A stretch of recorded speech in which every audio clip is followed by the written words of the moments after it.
We are kicking off today with Vince McMahon, who may be gone from WWE, but was referenced during this week's episode of Monday Night Raw.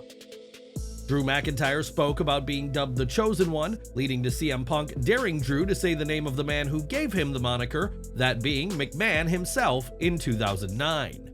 McIntyre wisely avoided mentioning McMahon by name, as on Wrestling Observer Radio, it was stated that McMahon's name is banned from being mentioned on WWE programming. Given the allegations against him, it's no wonder WWE wants to distance themselves from the ex-chairman, but Punk's comment did not get him into any trouble after the segment. The only issue that stemmed from the segment, which also included Seth Rollins, was that it went a little long, but Triple H was said to be well aware that it'd likely go longer than planned. In fact, WWE producers had already laid out matches to give the three men time to go long, and the segment also allowed the trio of stars to have free reign and wasn't scripted word for word. This week's segment was a highlight of a stacked show which included a shocking ending with The Rock and Cody Rhodes, but don't ever expect Vince McMahon's name on WWE TV ever again. CM Punk's return to WWE was something fans thought they'd never see for years, and after his controversial firing from AEW, fans were left wondering how he'd handle being back. Following his Survivor Series comeback, reports came out that Punk had been on his best behavior at WWE events, but how are things looking for him now? Speaking about this week's segment, Wade Keller of PW Torch reported that the segment was designed to stray into shoot territory and giving off the idea of legitimate heat. Punk and Rollins have had some choice words for each other in the past, and Keller said that those involved are willing to put their differences aside for business. The report adds that while Seth harbors legitimate gripes about Punk, mostly for what Punk has said about WWE in the past, that the two are getting along when planning their segments. Punk continues to get all positive reviews from many sources, with many taking note of how he is carrying himself amongst colleagues and management.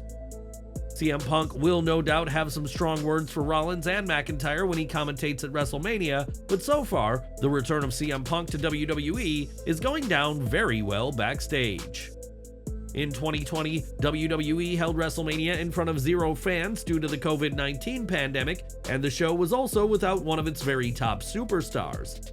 Roman Reigns had been scheduled to face Goldberg at the event but pulled out of the show, and he'd take months away from TV as he prioritized his health over his WWE status. While speaking to Raj Prashad of Uprocks, Paul Heyman discussed Reigns' break from WWE and revealed that the tribal chief once thought that his absence would be permanent. He said, "He considered himself retired. He wasn't coming back. I was executive director of Monday Night Raw, and Roman was assigned to SmackDown, but every week I heard all the SmackDown writers and producers and personnel saying, 'God, I just wish Roman would come back.' And I would ask, 'Has anybody talked to him?' 'Yeah, he says he's retired. He's not coming back.' 'No way. Thanks a lot. Done. Finished. Goodbye." Of course, Reigns did eventually return at that year's SummerSlam and would quickly align himself with Heyman and would win the WWE Universal title at that year's Payback event. Reigns has had an incredible run with the gold with Heyman by his side, but what do you make of the notion that Reigns was done in 2020? Let us know in the comments down below. From WrestleMania 36 to WrestleMania 40, as next week's show has a truly stacked card, with one of the high-profile matches being between Becky Lynch and Rhea Ripley. The man will walk into her 6th championship match at WrestleMania next weekend, and she will have a special entrance for the Showcase of the Immortals. Speaking to Stay Busy, Lynch said that to mark the release of her new memoir, The Man, Not Your Average Girl, she will have a book-style entrance for WrestleMania. Lynch didn't go into the nitty-gritty as to what this exactly means, but said it'd be the story of her life, and she is seeing WrestleMania 40 as the culmination of that story. The new book dives deep into Lynch's life and career, and shares how she struggled to feel like she belonged, even after she'd made it to WWE and had been SmackDown Women's Champion. Lynch has come a long way from being dumped out of the pre-show Battle Royal to little fanfare at WrestleMania 34, and we'll have to wait and see what the man has in store next week. Becky Lynch has been one of WWE's top superstars for some time, but despite her upcoming Women's World title match, Lynch's time with the company could be coming to an end. During an appearance on the MMA Hour with Ariel Helwani, Lynch discussed her status with WWE and revealed that she is in the last 2 months of her current deal. Lynch added that she and WWE have yet to sit down and discuss extending her contract, but has a strong expectation that next weekend's show will not be her final WrestleMania. When asked if she's talked matters with other companies, Lynch noted that she's with WWE, which means she can't talk elsewhere just yet, but again was confident a deal would be reached. On Wrestling Observer Radio, Dave Meltzer said that Lynch isn't going anywhere, or at least it's very unlikely WWE will part ways with her, and predicted a huge number for her next contract. It was added that her previous contract with WWE saw her earn a huge number, and she'll probably get a bigger one this time, as WWE are willing to pay plenty to keep her around. Speaking of contracts expiring, it's no secret that Drew McIntyre's contract with WWE is ending soon, but that hasn't stopped him being pushed in the World Heavyweight title picture. McIntyre's deal was meant to expire before WrestleMania, but had time tacked on to make up for his 2023 absence, so it's unclear exactly when his deal is up. On Wrestling Observer Radio, Dave Meltzer said that sources in WWE know about McIntyre's situation, but all signs point to him sticking with the company.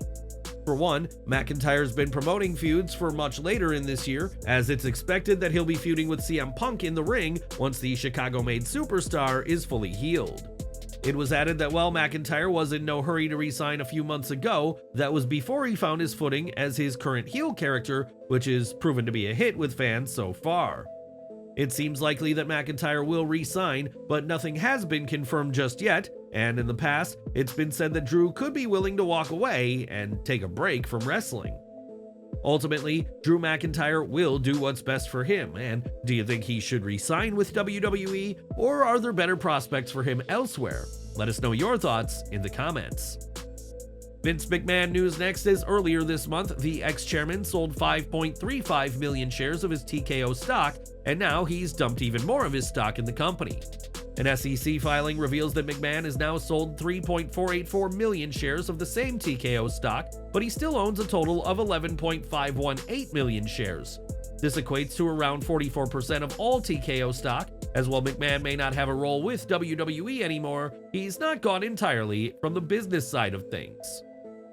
Earlier this week, we reported that WWE had been in discussions with Hulk Hogan, as the company wanted the Hulkster for some kind of role related to WrestleMania 40. Now, PW Insider reports that the Immortal One will have a VIP signing event at WWE The World during WrestleMania 40 weekend and will greet fans on Sunday, April 7th. Hogan's WrestleMania role won't extend to the show itself, though there's been rumors circulating of other legends like John Cena, Steve Austin, and The Undertaker being involved. WrestleMania for years was synonymous with Hogan, though his controversies have seen him used less in recent years, but fans will have the chance to meet the Hulkster next week. Now, in April 2022, Eric Bischoff launched his Strictly Business podcast, the second podcast for the WWE Hall of Famer, who also hosts his 83 Weeks show. Bischoff co-hosts Strictly Business with John Alba, who this week shared the news that the show is ending as Bischoff's schedule is loaded and he'll be putting his efforts into other endeavors.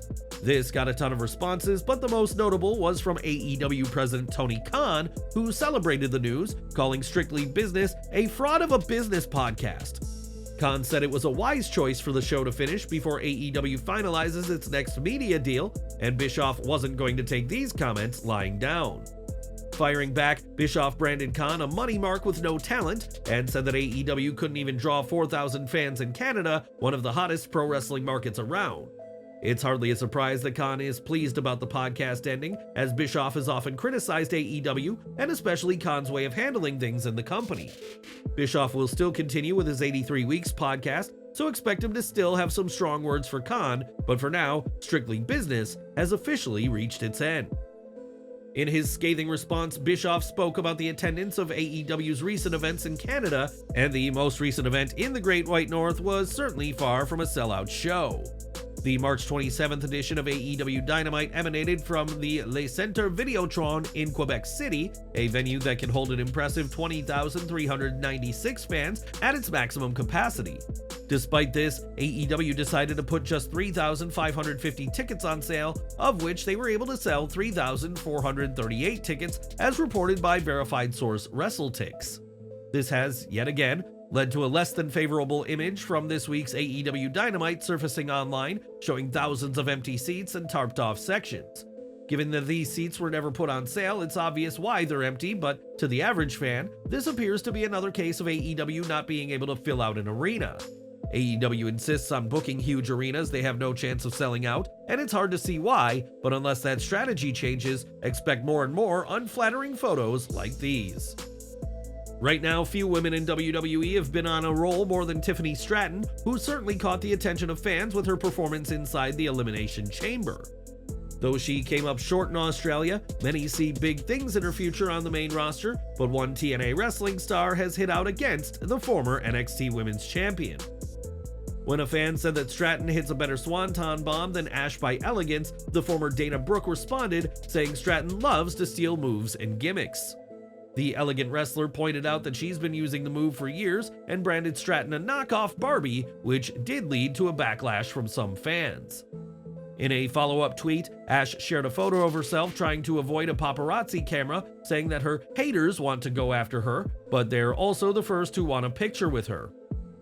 It's worth noting that Ash's comments on Twitter are often in character, which may be the case this time, but what do you think to what she had to say? Let us know down below.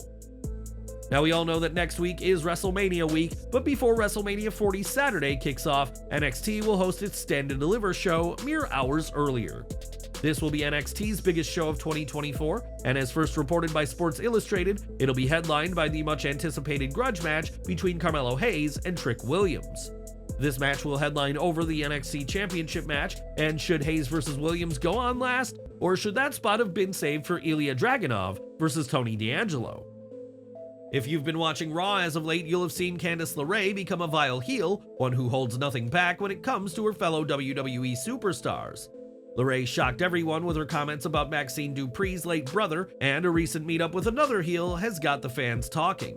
On Twitter, Rhea Ripley shared some photos with Candice LeRae from both today and during their times in NXT, noting that the more things change, the more they stay the same.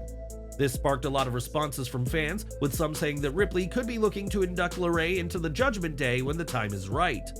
One fan went even further, saying that Ripley could kick all the guys out of the group and replace them with all women to form a new dominant all-female faction in WWE.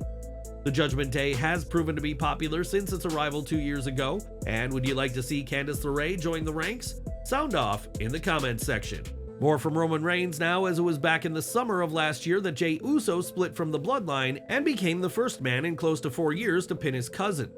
That pinfall came in London at Money in the Bank 2023, and the Tribal Chief hasn't forgotten about what transpired with Main Event Jey. On the Pat McAfee show, Reigns made clear that he's rooting for Jimmy in next week's brother versus brother match, and had some chilling words for Jey. He said, "I would never kill my cousin, but I would put his career on hold if we want to. We got the juice. Who saw it first in him? Who was the first one and took a chance on Jey? I did." Reigns has a lot on his plate with WrestleMania 40, but hasn't forgotten about his cousin, who has sided with the likes of Cody Rhodes and Seth Rollins on Raw. With Jey Uso siding with The Enemy, it'll be interesting to see if he gets involved with Reigns' WrestleMania matches, but doing so could prove costly if Reigns' threat is to be believed. As he explains at the start of each of his videos, from 2001 to 2005, Maven Huffman was a WWE superstar, but he almost made a return to the company much more recently. After turning down an offer to return in 2007, Maven was poised to make a comeback as a broadcaster in early 2020 before the pandemic nixed those plans entirely. During a recent edition of the Insight podcast, Maven was asked if there's any WWE return plans in the pipeline, and said he's not got a call yet, but would seriously consider any offer. With that said, Maven added that he's not going to sit around waiting for WWE to possibly give him a call, and to be fair, his YouTube channel has certainly proven to be a hit with viewers. If wrestling has taught us anything, it's to never count out a surprising return, and we'll have to wait and see whether the Tough Enough winner does indeed make a return to WWE one day. As part of his ongoing heel run, The Rock has brought up Cody Rhodes' mother Michelle, or Mama Rhodes as The Rock calls her, and that was the case on this week's Raw. In the midst of his assault on Cody, Rock called on Mama Rhodes to look at her bloodied son, and even wiped some of Cody's blood on a weight belt with Mama Rhodes on it. With Cody's mother gaining popularity, courtesy of regular mentions on TV, a new shirt has been made for Michelle, and will be available at WrestleCon next week.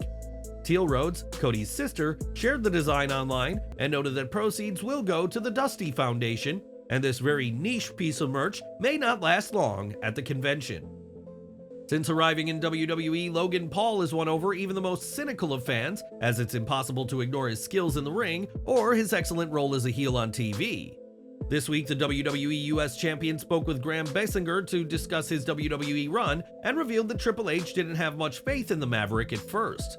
In fact, the game laughed out loud when he heard Paul was interested in making it in WWE and was of the opinion that this internet kid couldn't hang in the world of wrestling. Of course, Paul has proven Triple H's first opinion wrong and has impressed countless people in WWE, including none other than John Cena. In the video with Bessinger, Cena appears to share his thoughts on Paul, stating he wishes WWE found him years ago and that WWE appears to be his calling. Cena is thrilled that Paul found his way into WWE and went as far as to say that the Maverick fits perfectly in what we do. Next weekend, Paul will put his US title on the line against Kevin Owens and Randy Orton in what'll be his third WrestleMania match, and expect another impressive performance. But what have you made of Logan Paul's WWE career? Were you a cynic who's been won over by his skills, or do you think he still doesn't belong? Let us know in the comments. And we're ending today with AJ Francis, aka Top Dolla, who after being released from WWE in September 2023, debuted for TNA Wrestling at January's Hard to Kill event. Now his appearances for TNA are about to become even more frequent, as Fightful Select reports that Francis has put pen to paper on an official contract with the company. This deal will keep him in TNA for the remainder of 2024 and allows him to compete elsewhere, though WWE, AEW, and Ring of Honor are now off the table for him. Francis has maintained a strong relationship with WWE and Triple H and was even allowed backstage in a recent Raw, but for now, expect to see much more of him in TNA Wrestling.